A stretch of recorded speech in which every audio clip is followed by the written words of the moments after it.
that I called and talked with every so often, like basically that I called impinchazam, even when I was in high school, were black and Indian largely. And then not so much coloreds and whites. Yeah. And in the Indian community, their order of events, the ones that were my friends, and the ones that were mere acquaintances that I was observing were not like us. Like, no, we were all pretty much the same in high school. Excited about boys, excited about matric dance and what we're gonna wear, and excited about first year varsity, and in varsity, excited about first year jobs, applying in corporates. But then when we became 2021, the Indians maintained excitement about not only starting careers, but also meeting boys and getting married. But in the black community, from as early as maybe like third year varsity, it just became a frenzy that I didn't understand where it is that their thing that they were looking forward to now is having babies. Guys, don't you think it's a generational curse? Now think about it. Being broody, maternal instinct is given us by God. Desire for children. But in the black community, it out just slaps us like a bat out of hell. When we are yet to be married with boyfriends that we feel we are medis to. We feel that we've been together for a few years now. We've been dating since high school, since varsity, and now I should give him a child? It is not maintained as a taboo to be rocking up at your mama's house, pregnant with a boyfriend. It became regular. It became normal. When I was 23, because of my tumultuous relationship with my mother, I ended up cohabiting with my boyfriend. Initially, his parents were apprehensive, but one day they visited us. It's like in the black community, everybody is being told, listen, you might want to hold on to godly principles. Do you understand? Mara, it doesn't fly in these streets to a point where even parents with old school ideals will concede to their children's harlotry. Parents that got married and then had children will concede to their daughters being paid damages for. Parents that got married and then had children will concede to their daughter, not daughters-in-law because they're not married, but the baby mamas of their sons living in back rooms in their houses, when in the main house there is a widowed mom who was married to this guy's dad up to death. There is an infiltration of something just gnarly satanic. It's giving athlete's foot. It's giving fungal infection that is causing black people to think it's okay to keep having children out of wedlock to a point where you will force it down our throats. You will shove it down our throats when we don't have kids at a certain age. So herein lies Karabo at 2021, starting to notice among her very beautiful friends, young, perfectly marriable. Everybody is yet to have children. Nobody has baggage yet, largely. The teenage pregnancies were a minority. They were the taboo. They were fertile birtle. Women that are perfectly marriable. You are wasting daughters. Do you understand? You are wasting daughters. And the thing about black girls is they're so domesticated. They're so domesticated. So she cleans, she scrubs, she cooks, she has been taught since she was a girl that you wake up early and you clean. So essentially they are wife material from very young. Trained very well. Barely ever will you find a black girl unable to make pap by the age of 14. Barely ever will you be able to find a black girl that has not been trained that on Saturday we don't just keep sleeping and snoozing the alarm. We wake up almost like we're going to school and we clean. And so they grow up already trained wives at as early as 16, 17, 18. Therefore, when everybody's now able to pay lobola, they should marry real fast, right? But black guys adore to have these domestic goddesses, if you will, hanging out in their houses as the girlfriend. When you walk into this guy's house at any time of day, this chick is in the kitchen washing dishes. She's cooking. And then when you look around, there's no wedding band.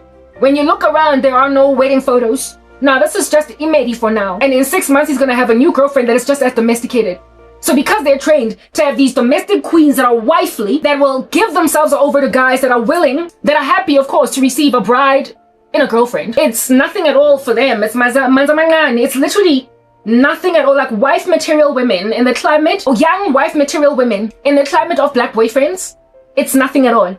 A guy does not wake up like Adam where Adam woke up out of his deep slumber, saying, this at last is bone of my bone, flesh of my flesh, recognizing what in the world it is, that is the glory that is placed before him, that has been given by God. And so appreciates it. Black men don't wake up when they start to notice that, yo, I met her young, she's beautiful, she's 21, top of that she can cook, top of that she can clean, top of that she keeps herself in a bunch. Black girls, even when they're super poor, always got this lip gloss that's just like, yeah, patsy. They've always got lip gloss on. Like you will never find a black girl, no matter how much she's struggling, how much she's suffering. There was a show that I used to watch on Netflix, not Netflix, but DSTV, before we got Wi-Fi, and so therefore Netflix. I feel like I'm getting fat because these rings are starting to hurt around my fingers. I need to work out. Anyway, whatever. There's this character there that was living in Mukuku, like informal settlements. This chick was living in an informal settlement. She was about 20 years old in the show, right? But the first episode that I watched, she was in some club atmosphere, chatting with some dude in the club. Her weave was on fire. It was sleek. Her brow, her makeup, face beat, on fleek, outfit, on fleek, everything. Lips, again, glistening with lip gloss. But then we come to learn as the plot unravels in this show that she lives in Kukui. Well, that is not an unrealistic thing to see in the black community, where it is that you will meet a girl in a taxi and you will think that she lives in some elaborate house, only for her to go into Mkuku, kept together, looking all glorious, with cheap clothing, cheap makeup, cheap whatever, but you would never know. And so when you find a woman that can keep herself looking that glorious, that also can keep a home, tend to the matters of her own household, and then you find her at the age of 21 looking all that beautiful, no acne on the face, just perfect beauty with perfect domestication, if you will, and you don't marry it on that day, you are rubbish. Do you understand? Those are the kinds of men that the Bible essentially despises. Onan went into his new bride, and then because he did not want to make a baby that was not in his own lineage, Judah's son, he pulled out before he could fertilize this woman, and God struck him dead. I use that story of Onan in the Bible with Tamar. These women called Tamar have so many bad fates in the scriptures. You remember Amnon and Tamar? Yeah, the story of Onan and Tamar. The Lord uses it time and time again to help me understand how he feels about men that like to sleep with women, but not make honest women out of them, not make them wives, not bring forth fruit through them, not bring forth progeny through them, to not be wife, betrothed, a perfectly viable 20-year-old, 21-year-old, 23-year-old woman that can bring forth 20,000 children into the future, that tends to the matters of her own household, loves the children, cleans the house, cooks a meal, makes sure that your shirts are ironed, because that's what they're like. Beautiful, and so they are out here going to be proliferating stunning genes and some beautiful daughters and some handsome sons, right next to being able to take care of the matters of her own household. So she is wife material, and then men just play with us like we ain't jack, hitting it and quitting it, hitting it and quitting it, making us sit ripupile in the passenger seat of their cars while they boof up their speakers with a whole bunch of loud music. Where are you gonna find that in the white community? Come on, tell me. Or even Indian community, where guys are just exchanging perfectly viable marriable women whose mothers and fathers have invested in them, girls whose parents have invested in them, they've taken them to school, but you just keep on changing them like a mood ring in your passenger seat. And every last one of them, she can make the best steak, the best stew. Every last one of them takes good care of themselves. She takes care, the Bible says of the Proverbs 31 woman, that she wears fine linen and purple, that she takes care of her appearance. So a woman that you can't even tell lives Mkukui with that level of hardship, when you see her out there, her lips are always shiny, never cracking, even a single day. She does not abandon her appearance. Men are visual, we get it. And when a woman is investing in her visual outward appearance, that she might indeed attract a mate for life, and you then make her a hit it and quit it a drive-by shooting, on that day you are Onan, and you are in dire need of being struck dead by God. When men merely want to spill their semen on the ground and not make babies with women, not make honest women out of them, not stay as their grooms, you're Onan. And it is only by the grace of God that he doesn't strike you dead. You're Onan. You are thoroughly like Onan in the Bible. Anyway, whatever, let's go back to my story. Okay, I notice as a woman on the come up in my 20s, just entering my 20s, breaking into them like some acne, that there is a weird little anomaly amidst black girls in particular, where it is that, okay, so now we are in stable relationships with guys we've been dating for a year or two, and now look at these pampoons. Everybody literally stays at home with their parents. No one has their own apartments. Listen, no one, not even an apartment. Everybody works in the call center. Everybody has just gotten their first job ever, and here is a woman and a guy, young woman and a young guy, buying Baby and Me, Bumblebee magazine, getting all broody together, looking into each other's eyes with longing and loving adoration, and saying, baby, let's make a baby. They're sitting smooching on mom's couch. It's the most bizarre thing. Like I said, I even witnessed Gen Z's doing it. One of them little girls that to me was frankly an infant. That was my sister's, my baby sister's. My baby sister was born in the year 2001. She's a cool 17 years younger than me. So like I said, infant. Saw her in school uniform up and down here from high school. Always coming to the yard to visit my sister and then leave. A year after matric, I did not know that she had a child, but she said to my older sister, not a year, 2 years after matric, she's like, do you know that I have a baby? When she was one time visiting my little sister. Now, I don't remember my little sister saying, I'm going to a wedding. I don't remember my little sister saying, I'm going to throw a bridal shower. Nothing. Y'all, I promise you right now, I've only ever been to one bridal shower as a black woman. By the time I lost everything, I was 26 and a half. So at that stage, there's quite a few people getting married. I had been to more baby showers than I can count on my 10 fingers and toes, and only been to one bridal shower. The bridal shower of which, by the grace of God, belonged to a woman that was yet to give that boyfriend or fiance a baby. So they did things the right way. Those are the ones you hate. Man, that's the thing. She's like Candace Owens too, that girl. She goes and gets married among the first ones to get married out of all our crew of friends, and then bewitches all of us to have bad tidings. And at her wedding, Everybody was sneering and jeering behind her back, even though they acted fresh and kind to her face. So feeling raw about it, she decided that every last one of us is not going to be happy in life. You get your husband, you marry without having a child, and then do things orderly and expect all your girls to be out here popping babies to dudes that they're not married to. You do that. That's black culture. Listen, I'm escaping it. Okay, I'm leaving. I've been seeing these things for a minute, but there is a great deal of denial. I'm not giving any dead speech, no brainer, psychopathic boomba of a bomb blast, of a pampoon, of a pimpud, a baby. And because I'm 41, apparently, allegedly, my ship is sailing. Listen, let it sail. Because what does it profit a man to gain the whole world and yet lose his soul? God has order. And he has given me order. He has said this is how things ought to be done. And when then I sought his face for that order and you blocked it, you don't get to blame my God. Listen, look at yourself. Your thoughts and your intentions are evil continually. There is no rest for you day and night here on earth because you are wicked. And so for, of course, being the tossing sea, of course, you are going to frazzle me because you're frazzled. You're frazzled. You're unhinged.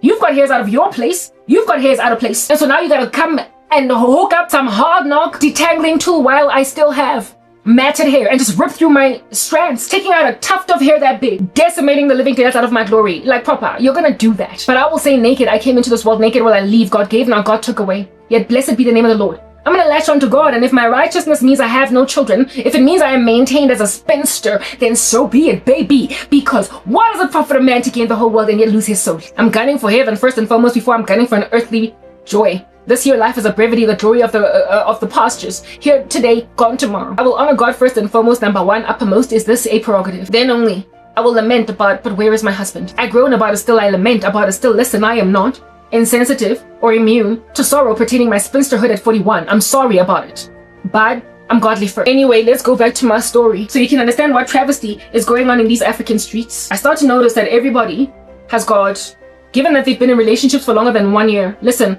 a 1 year relationship is a handsome amount of time when you're only 18. But get to the age of 41 and you realize that it's it's nothing. Because at that age, people are out here hooking up silver anniversaries. So when you're a child, do not gaze upon a 2 year relationship with a guy. And I call them children because I'm so old. But you're a young adult at that stage. Do not gaze at a 2 year relationship as a guy, as time, because people can change. Especially considering when you're young, you're yet to crack any fine lines and wrinkles, especially when you're under the age of 25, your collagen is still at the utmost of its production in your skin. So you're plump.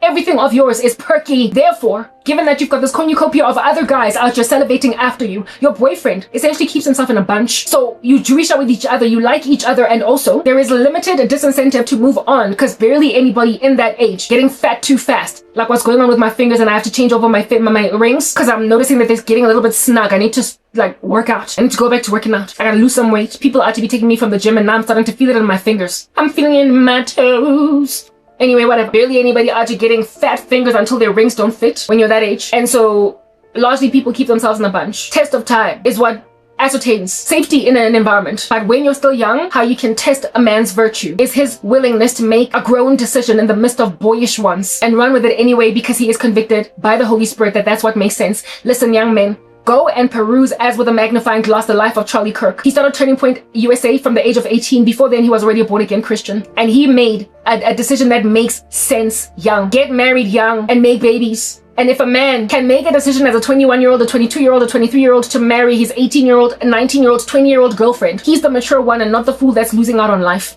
Again, another one, Joe Kirby. Go and watch men who married young. That's the kind of man that is a true test of character. So do not look at a 1 or a 2 or a 3 year relationship thriving where you started dating a dude at 18. Of course, you still got all your collagen intact. Your breasts are still perky and you are still athletic.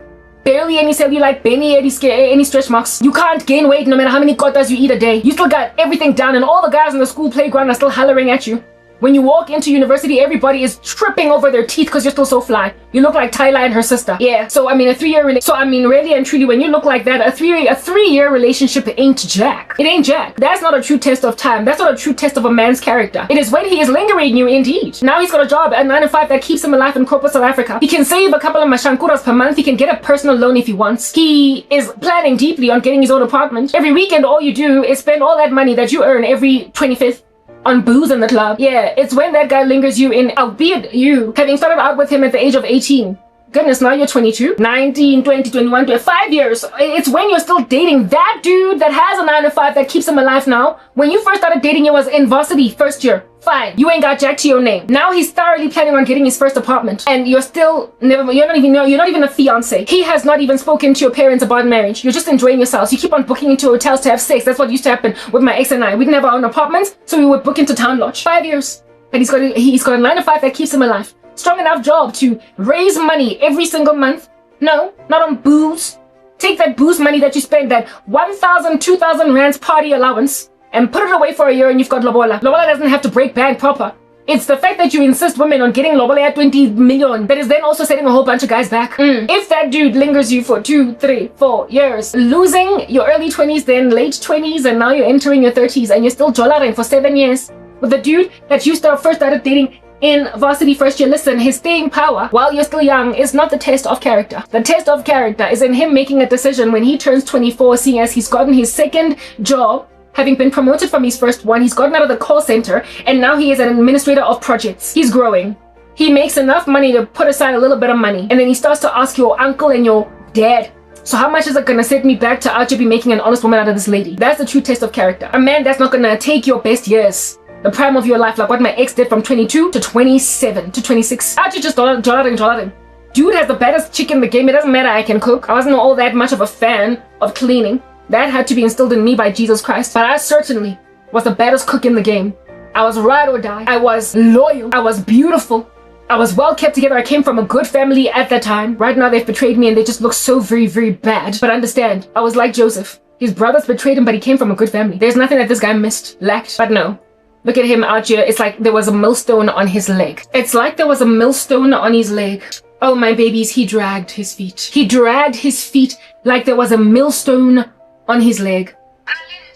Yeah, I'm always lamenting. He dragged his feet like there was a millstone on his leg. And throughout the entire time that we dated, from pretty much the 7-month mark within our relationship, when it became clear that we loved each other like fat kids loved cake, that I then raised it myself. You see, that's the issue. God made Eve for Adam. The Lord made Eve for Adam. God made Eve for Adam. And then when Adam woke up, he was like, this had lost his bone of my bone, flesh of my flesh. Eve should not have to ask Adam, when are you gonna marry me? Eve should not have to sit around in a relationship with Adam for 3 years and then be like, where's this going? If a guy does not make his intentions known from the very get-go, you need to get out. But you see, that level of training and that level of maturity, you find it somewhere. It's not littered about these streets like some sand. It's rare. It comes in families that have values unto this regard. So the man either has to be from a Christian family, or he needs to at some point have given his life to Christ and realized that you don't just join. You don't just enter into a relationship and then, listen, it's my girlfriend. Listen, it's just the person I'm with for now. Paul Washer, I love what he says, recreational dating. Like, stop dating for fun. If you can't afford to be married, stay single until you can. But do not date merely because you're passing time. And it's really intriguing or exciting to do that. Because recreational dating produces fornication, and it produces disappointments and heartbreak that don't make no sense. If at all you are 12 years old, what are you doing dating? If at all you're 17 in high school, you should probably hold off until you're out of high school. Even if you've got a big fat chunky crush on the guy in a youth group. If that guy in youth group still has a crush on you after graduating from university and you still attend the same church, then maybe you can start to talk, because he's closer to being able to marry you than he was before. If at all he can't afford marriage, but his dad is willing to pay him through until he can afford himself, then he'll pay his dad back, then by all means. But while everybody's still getting an allowance from parents that is like 250 rands a week, what? Fine, you will go and have popcorn at Ster Kenneco, but then you will be burdened with lust. Make out a whole bunch until you fornicate, and then you will break up, and then you will have a body count that you will despise. And that is what happened with me. I was not raised up in Christian Judeo, what do you call this thing? Principles, virtues, values.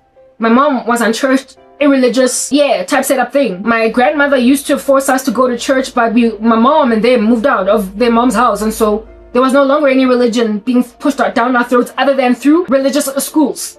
But when I was in grade 5, my mom moved me to a government school, and that was the end of righteous instruction. And then I became a little pagan child. Well, maybe not pagan, because I wasn't into witchcraft or whatever, but I certainly was very worldly. And at the age of 17, I broke my virginity. Something that still to this day I regret. I wish I'd never done it. I wish I'd been maintained in religious environments, because I saw once I came to Christ that it was so easy to reach me for Jesus insofar as the gospel was properly explained. And so now I have regret. However, with that regret, I'm now this apologist, right? That's what's good. So essentially, stop dating people who are not born again. Stop allowing yourselves to be had and taken by men that don't know Jesus. If you're still in the club, you're not in Christ in and of yourself. And the person that you're in the club with, even though they go to church on Sunday, are not in Christ. There was a guy that we used to party with, drink with, like, yeah. One of my girls was fornicating with him. He used to go to Roma. He was a pallbearer.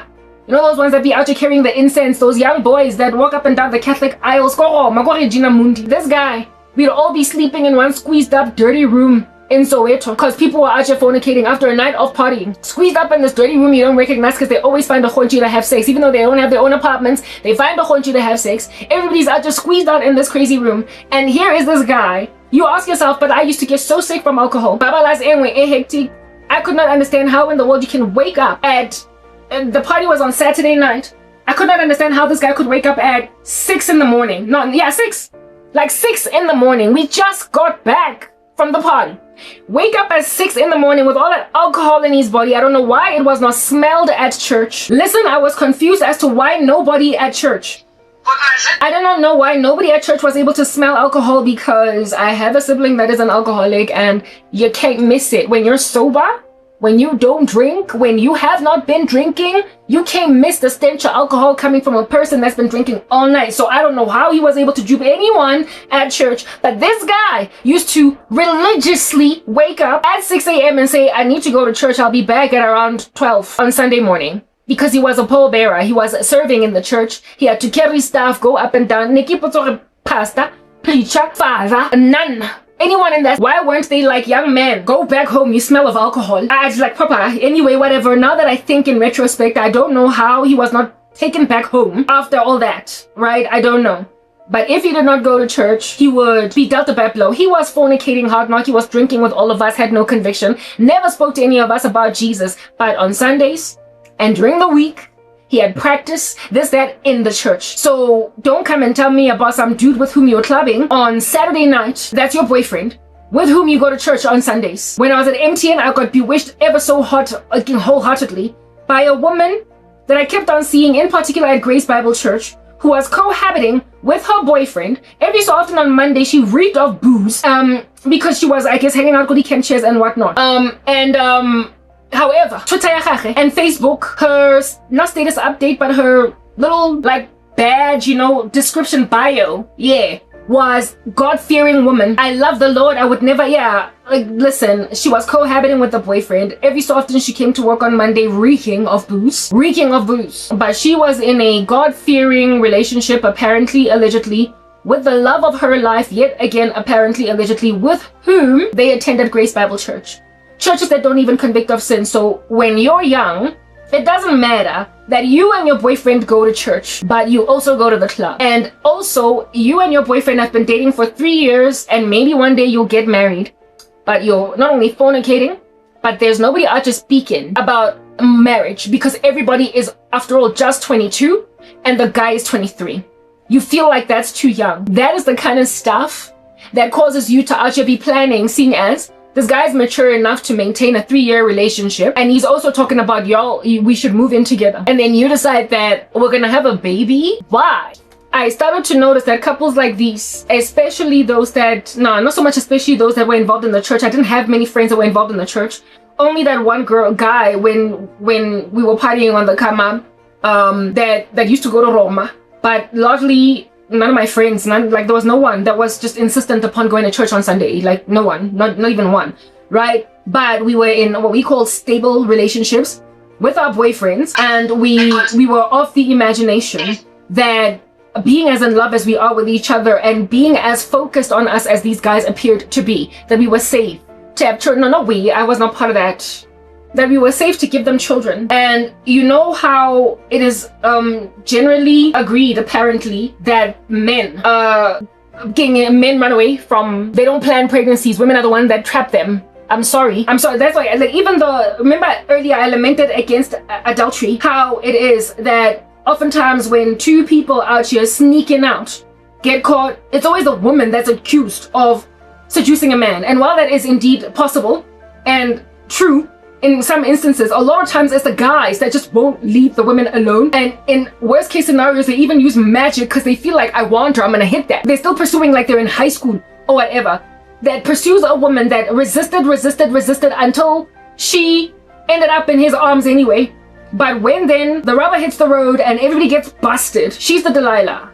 And the man is the one that out here was deceived by a beguiling presence. Well, similarly too, there is also a chunky gargantuan rumor doing its rounds in the black community that when a young woman under the age of, let's say, 23 falls pregnant by a boyfriend of sorts, she's the one that trapped him. There was a guy that I had strong feelings for, and while I did not want a guy that had children, because I liked this guy so much, I was willing to concede on that. Thank God I didn't get very far. He was so shallow that he kept on playing musical chairs between me and some other girl, and I let him go. But this guy, when he was telling me about his daughter, the way that he spoke about his baby mama, it raised red flags and hairs at the back of my neck. But because I liked him so much, I was literally, just like what black women just typically do, I was ignoring glaring red flags in favor of my chunky emotions. My heart, I felt like, no, but like, this guy's so cute, he can't possibly be a jerk. He can't possibly be a little mean monster. Yeah, this guy was talking about his baby mama as one who trapped him with a child. He loved his daughter handsomely, but he spoke very ill of his baby mama and spoke in particular of her as one who trapped him with the baby. Well, I listened to him speak, and seeing as I already placed him on a pedestal, I took his side of the story, not even with a pinch of salt. I ran with it because I liked him so much. Well, however, all the ladies that I knew, nearly and dearly, that were my friend, that I was closer to than their boyfriends, so they were my people. They were convinced, they were influenced, they were made to concede, to accommodate a man that said, I want a child with you. The men were the one that were like, it was not the women that were trying to trap the guys with a pregnancy because, Nyamfuna, listen, I came to Christ at only 26 and a half. My friends were younger than me, older than me, my age, just that range, okay? Some of them were 22, some of them were 29, 30. Some of them were in their 30s already. So therefore, we're not dealing with women that are so hotly desperate for marriage because, oh my goodness, my biological clock is ticking. There were women that could patiently wait another 4 years and still be safe to get married then only. So why are you gonna be trapping a guy with a baby when you are yet to be married, when you know how men are, when you know how unstable they can be? Why would you want to have a baby with him when you're just 23 and he has not made an honest woman out of you? The Bible, it is written about Eve in her judgment that from now on your desire will be for your husband. So women are going to want the affection of men to the point of idolatry. They're going to want the affection of men to the point of basically forgetting. What would Jesus do? What has Jesus said? From now on, why do you think it was a judgment, a passed down judgment, as opposed to just a mere proclamation as to what your general disposition is going to be, Eve? They fall apart and then she gets told she's going to have children with hardship. And then she's also told, from now on, your desire will be for your husband. It is because the desire for a man, the love, the affection, would become a feverish, cultic misdemeanor within the woman. It would make her by any means necessary latch onto this guy, sit on him and lodge. She would do anything to keep him, including fight other women, for crying out loud. That have like women, if I were to end up in an adulterous affair with one of y'all's husbands, listen, I would have been coerced into a crazy relationship that I would have rejected for years, and yet I would be the one that is called the whore and the homewrecker. When this man would have literally gone for all of that, breaking down brick by brick of his own household, by pursuing me into oblivion, obscurity, until because I don't want to commit suicide, I had sex with your husband. I would have said no, and he would have said, you're not going to get a YouTube channel. He would have disenfranchised me, literally, economically lambasted my entire life, so I would be his mistress, and yet I would get called the homewrecker. That's what we're dealing with right now. I'm not trying to be a feminist, that's not who I am. I'm a child of God. Feminism ain't got no place in the kingdom of God. But I'm trying to help you understand what are the nuances, the complexities that come with Christianity in certain countries, and why you can't afford to be bizarre and shallow, chilling in America as Candace Owens. You can't afford that because what the heck it is that black women are going through, even when they want a better life for themselves in certain other countries, or Christians at all. It's just too hot and bothered for you to be so shallow. I'm trying to highlight the cancer that is spreading, metastasizing, reaching nth degrees of terminality in the bones of both black men and black women. And I am making a case for the fact that largely why it is that black men even got this fever, this steam, this pus, this pimple that's oozing out of their face like a cystic acne on a teenager's face is because they're being enabled, helped along by Eve. They're being helped along by other women. And so nobody's gonna get healed in the black community. And like I said, there's only one lifetime. Ain't nobody got time for that. don't have time to wait for black people to recover. And I also am not going to be sitting at the dying bed of some idiot that broke my heart that's going to say when he's only 98, I'm sorry for what I did to you. But look at me, my name is Bathsheba. I was taken by force by David. Listen, no, I don't have any of that time. I'm 41. So and get this information out there. Nobody's going to apologize to me after the act. I already from the age of 26 made a decision that, listen, I'm doing a different thing.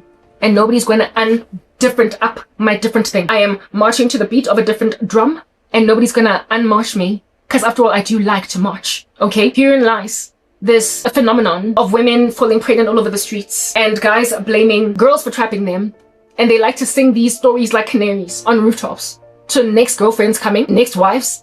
People that they will inevitably end up with, that they will make an honest woman out of. Listen, when a man that is very carnal, very much in the world, finally makes a decision to settle down, it has nothing to do with the fact that this is it. It has nothing to do with the fact that this woman is indeed finally bone of my bone, but flesh of my flesh. Bone of my bone and flesh of my flesh. It has everything to do with the fact that she came at the right time. She came at a time when he was like, I guess that's what people do when they turn 29. I guess that's what people do when they turn 28. I guess that's what people do when they turn 33. They marry. So the woman that he is with at that age is the one that he marries. But it is unlikely for the larger majority, seeing as he is so carnal and has dropped so many balls, it is unlikely going to be the one that he loved the most. But understand, like, it is just typically happening with clockwork, like clockwork in the black community.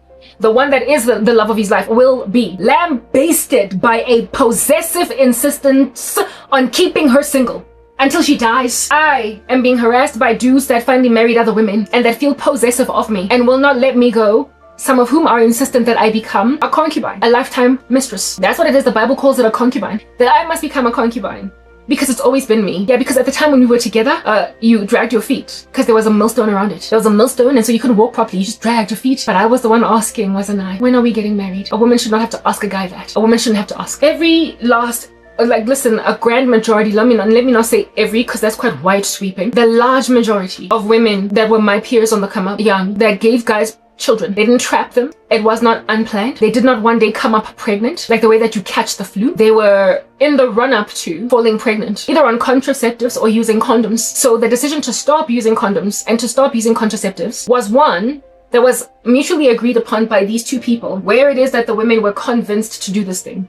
Remember I said earlier, from now on your desire will be for your husband. That is Eve's judgment. So when a man should be speaking sweet nothings to a woman, answer, my goodness, I love you. I want you to have my child. Women love to hear that. But you see, if a man says I love you and I want you to have my child, he should write that package, that very conversation with, so will you marry me? But instead, things are all oblong, upside down, wrong way up.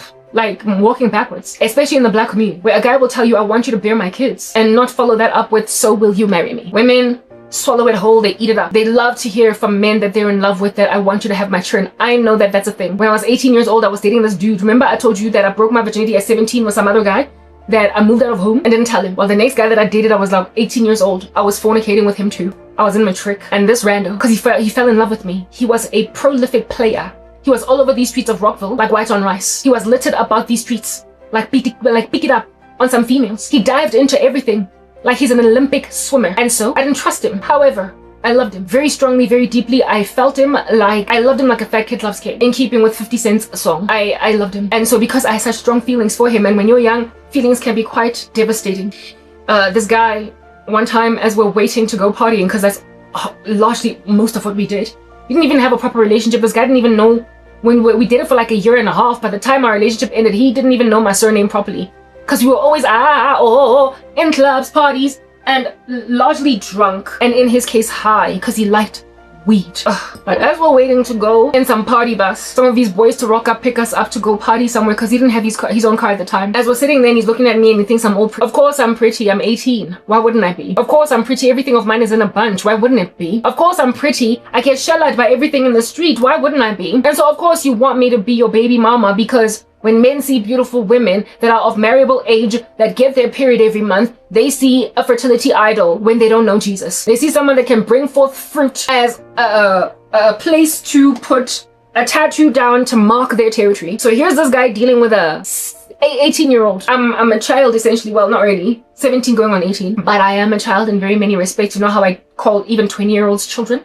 Because I'm so old? Yeah, I'm like a child standing in front of this dude. And I am in love with him. He was 4 years older than me. So he's 21, 22. Here's this 22-year-old, and he looks at me, and he's like, he starts to talk in a very solemn voice. Under normal circumstances, he's just laughing and dancing and smoking weed. but now he's solemn. And he's like, oh my goodness, baby, I love you so much. What do you think is gonna happen with our relationship? I'm like, I don't know, we'll see. I'm still a school uniformed woman and child at this stage. Like, I still go to high school, right? Yeah. I'm like, I don't know, we'll see. And then he's like, well, I'll tell you. And I listened to him. And he's like, maybe one day we're gonna get our own place together and maybe have a child. When he said that, my heart, like, I was so in love with this guy that I felt like that was something awesome, that he had chosen me. I remember I told you he was all over these streets like white on rice or dandruff on skin or litter in pick it up or whatever. I gave all those descriptions to describe just how much he was diving into every woman's nether regions like he was an Olympic swimmer. He was everywhere. And so when a guy that is that everywhere with women then says that you in particular, it's a thing in the black community. When he says of you in particular that he wants to move in with you and maybe put a baby in your stomach, you will melt at that. Back in the day when I was still very carnal, still watching worldly stuff, I watched a movie that most black people will have indeed at some point had a drive-by shooting. Besides, they will have driven right by it. There is this movie from back in the day starring Tyrese and Taraji P. Henson called Baby Boy, and they're always fighting in and out of this crazy like relationship of theirs.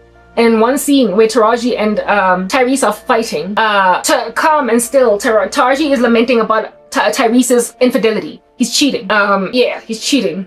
I wanted to get their names in the show, but I forgot. It doesn't matter. Taraji and Tyrese. Okay, and Taraji's like, I hate you. How many times must I be dealing with any of this stuff? I hate you. I can't stand you. And then, yeah, she's like, I hate you. Fighting it up a storm. And then Tyrese, no, not Tyrese, sorry, as Taraji's busy screaming at him, it's like, you cheated on me. And then finally Tyrese admits that he cheated on her. And he uses a whole bunch of foul language. He's like, fine, I do sleep with other women. And Taraji's like, still screaming. And then, however, Tyrese does a turn on this and says, but I will always come back to you. And I'm probably gonna marry you. And when Tyrese said that, Taraji like just kept quiet. And she basically got buttered up.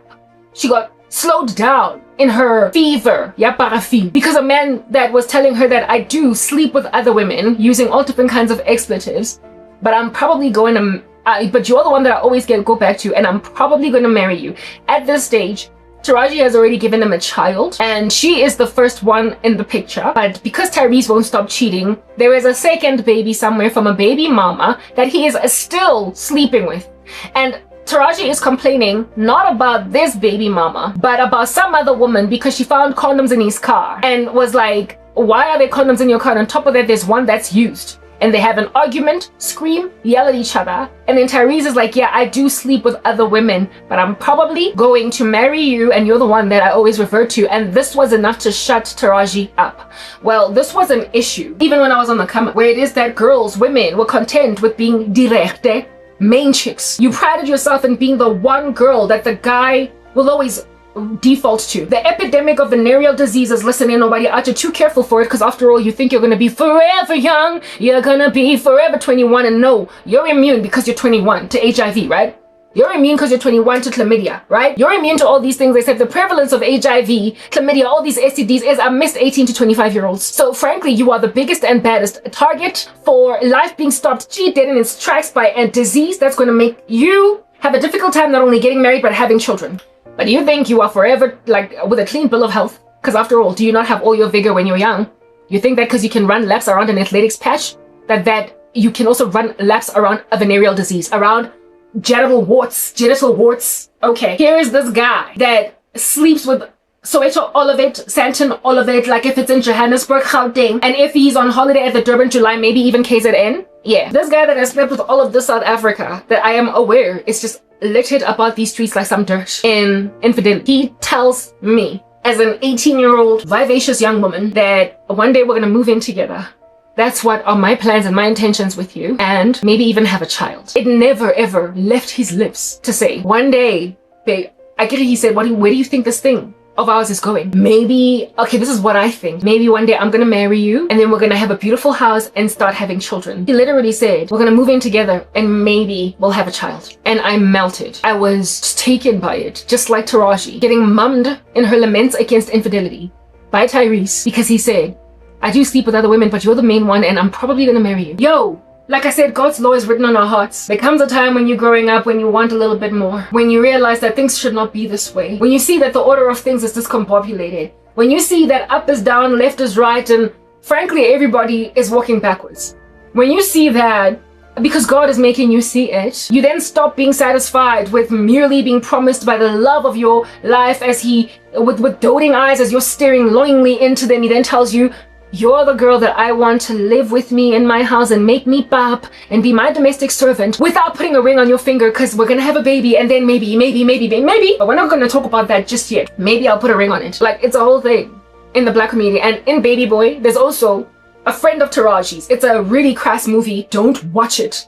I watched it when I was in the world, lost, dead as a doornail. But that's the black community. That's black culture for you over there. One of Taraji's best friends, if anything, Taraji's best friend in the movie is living with her, I think, baby daddy. I believe they also had a child together. And listen to these statistics. This is listed across the black community. So listen, the dream that I had with Candace Owens, I'm just like, yo girl, like, you don't care for black people if you want me to be in that grain. Because I keep on lamenting. I might not have physical bruises on my face, but I've been beaten to a fine powder by some pretty violent men with witchcraft. They've tried to kill me with suicide. They have tried to, they tried to make me sleep all day until I'm so morbidly depressed that I will take myself out. So, I mean, like I said, I might not have a blue eye that big on my face, but understand, in the spirit, I am beat by black men. In the spirit, I'm beat by black men, and no, not the glamorous beat that is makeup. Just a punch. Alright? This live-in girlfriend of Taraji's best friend was perpetually getting beaten up by her man.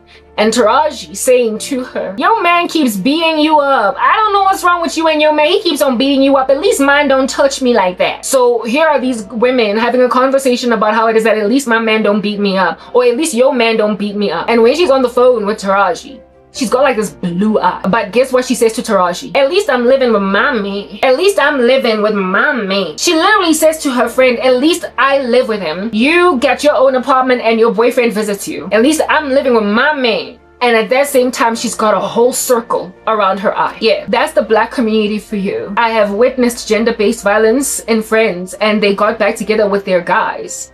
I am grateful to report that I have never been beaten up by a boyfriend. I've never been in a GBV relationship, but I have had close friends, acquaintances, and even older relatives, my own mom, that stayed in a GBV relationship, going to the office on a Monday after being slapped silly over the weekend by the boyfriend with a blue eye. One of my mom's boyfriends beat her up, and I was doing homework in my bedroom, and I ran to the kitchen where he was performing these feats, and I stood in front of him and my mom. And you are not going to believe this if I tell you, but I'm telling it anyway. This man spoke, like, he calmed down and spoke kindly to me, like I was human, in a way that he just was not speaking kindly to my mom. And he was like, Karabo, I don't want to hit you. Please move out the way so I can carry on doing what I'm doing. So he was basically saying, what's the length so I can beat up that dog behind you. He calmed down and spoke kindly to me and said, I don't want to hurt you. I'm just trying to get to that one. I'm a 16-year-old girl at this point, and I'm like, dude, I don't want, like, my dad is a deadbeat dad. He's not present for me. He's not here for us. I don't have any other parent. And so I don't want to be orphaned. And I've lived with relatives before. So I don't want to be doing any of that again, because I don't want to be pendulumed between house to house, because now I am an orphan. If I move here, you're going to kill my mom. I literally said, I'm not going to move. I'm not going to move, in my snobbish English. And ultimately, this bugger let go and stopped beating my mom up, at least that night. So during that relationship, my mother went to work every so often, on Wednesday, on Monday, depending on what day of the week this beating happened. Depending on what day of the week this wrestling match, this WWE SmackDown, depending on what day of the week it happened, she would then go to work the next day, be it on a Monday or a random Thursday, with a blue eye. Yeah, and I often wondered, what did my mom say to her colleagues? Like, what happened? I don't think my mom lied and said that I fell off a table or whatever, because a lot of women lie about what in the world happened to them. I think she was candid, explained it.